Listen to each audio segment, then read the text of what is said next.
ഇതിപ്പോൾ ഒരു ആക്സലറേഷൻ എങ്ങനെയാണ് വരയ്ക്കുന്നതെന്ന് പറഞ്ഞുതരാം ശരിക്കും. നമുക്കിപ്പോൾ ഒരു സെൻട്രിപെറ്റൽ ആക്സലറേഷൻ എന്ന് വെച്ചാൽ ഇതിന് പാരലലായിട്ട് നമുക്ക് ഡോട്ടഡ് ലൈൻ വെച്ചിട്ടാണ് പറയുക. അപ്പോൾ ഇതിപ്പോൾ ഫിക്സഡ് പോയിൻ്റ് ആണെങ്കിൽ ഇതായിരിക്കും അതിൻ്റെ സെൻട്രിപെറ്റൽ AC. പിന്നെ ACക്ക് ഇതെങ്ങനെയാണ് ടാൻജൻഷ്യലായിട്ടാണ് പോകുന്നത്. അപ്പോൾ ഈ പോയിൻ്റിൽ നിന്ന് 90 ഡിഗ്രി എടുക്കുക. 90 ഡിഗ്രി എന്ന് പറഞ്ഞാൽ ഇങ്ങനെ. ഇപ്പോൾ ഒമേഗേൻ്റെ ഡയറക്ഷൻ ഇപ്പോൾ ക്ലോക്ക് വൈസ് ആണെങ്കിൽ റൈറ്റ് സൈഡ്, ക്ലോക്ക് വൈസ് പറഞ്ഞാൽ റൈറ്റ്. അപ്പോൾ ഈ ഭാഗം എടുക്കണ്ട, ഈ ഭാഗത്തേക്കാണ് പോകുന്നത്.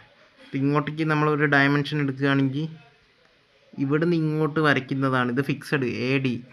അപ്പോൾ ഫിക്സഡ് ഇങ്ങോട്ട് വരയ്ക്കുന്നതാണ് ഇതിൻ്റെ ആക്സിലറേഷൻ. ഇതാണ്. അപ്പോൾ ആക്സിലറേഷൻ എന്ന് പറഞ്ഞാൽ AC എന്ന് പറഞ്ഞാൽ ശരിക്കും വെക്ടർ AC എന്ന് പറഞ്ഞാൽ ഈ വെക്ടർ AC അല്ല, acceleration is equal to AC vector AC plus vector A tangential, അല്ലെങ്കിൽ ഈ സൈഡ് സ്ക്വയർ, ഇതിൻ്റെ സ്ക്വയർ പ്ലസ് ഇതിൻ്റെ സ്ക്വയർ, മറ്റേ ഇത് തന്നെ. ഇത് 90 ഡിഗ്രി ആണല്ലോ, റൈറ്റ് ആംഗിൾ ആണല്ലോ. ഇതാണ് ആക്സിലറേഷൻ ആയിരിക്കുന്നത്. ഇത് മനസ്സിലായാൽ നിനക്ക് രണ്ടാമത്തെ മൊഡ്യൂൾ കഴിഞ്ഞ്, നീ പിന്നെ പഠിക്കണ്ട, കഴിഞ്ഞ്.